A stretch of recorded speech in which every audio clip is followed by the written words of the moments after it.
everyone, I'm Ron Canner and you're watching Out of Zion on God TV. Standing here on the Golan Heights, I can't help but think of Israel's most revered spy, Eli Cohen. Eli was born in Alexandria, Egypt. His parents were Syrian Jews from the once great town of Aleppo, the same Aleppo that has been torn to shreds by civil war. He was raised as a Zionist.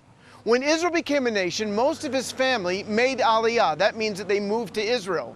But Eli stayed behind and worked on behalf of Israel in Egypt. In 1956, he was arrested by the Egyptian authorities and eventually expelled along with the rest of the Alexandrian Jewish community in Egypt.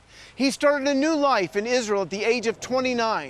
In 1957, he assumed that Israel would want to train him as a spy, but he was rebuffed. Despite scoring high on all the tests, IQ, bravery, amazing memory, there was concern that he had a bit of a hero complex and that he could put himself and maybe others in danger.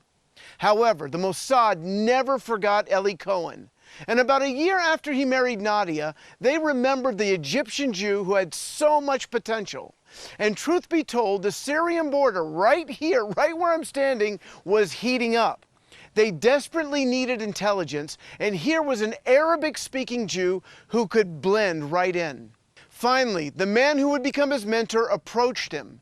He went through rigorous training, but the most important part was to learn to speak Arabic with a Syrian accent. He would be of no use speaking with his Egyptian dialect and accent. Eli Cohen became Kamel Amin Thaabet. The Mossad created a complete life story for Kamel, complete with photo albums full of family pictures. No small task decades before Photoshop. Eli was first going to Argentina, where he would blend into the Syrian community there. His wife knew that he was working for the government, but she had no idea that he was a spy. Everyone loved Kamel in Buenos Aires. It wasn't long before he befriended a Colonel, Hafez Al-Assad, who would one day become president of Syria. They became close friends.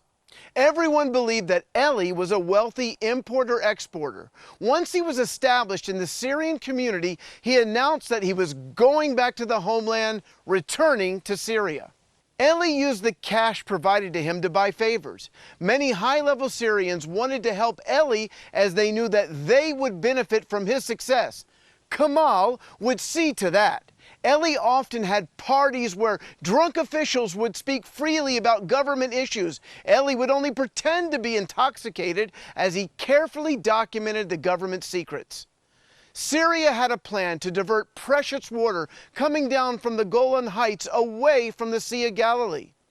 He befriended two colonels who knew of the project. He provided this information to Israeli intelligence, who promptly blew it up.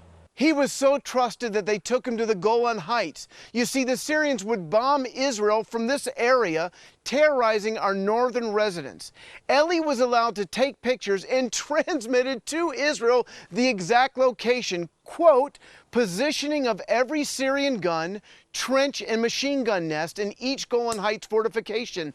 Tank traps designed to impede any Israeli attack were also identified and memorized for future targeting, end quote. He actually convinced the Syrians to plant trees at a certain installation so the Israelis wouldn't see it. Of course, those trees enabled the Israelis to exactly see it and take it out. At one point, Eli's name was actually considered for defense minister. By now, Eli's wife had figured out what he was doing. He told his wife that he had one last mission and then he would quit. However, sadly, it was during that last mission that his radio frequency was picked up. A sweep of his building led the Syrians right to him in the middle of transmitting information. He was caught and tortured. The Syrians were extremely embarrassed that an Israeli spy had become best friends with so many government officials. In the end, he was hung. And now you know why he's considered our greatest spy.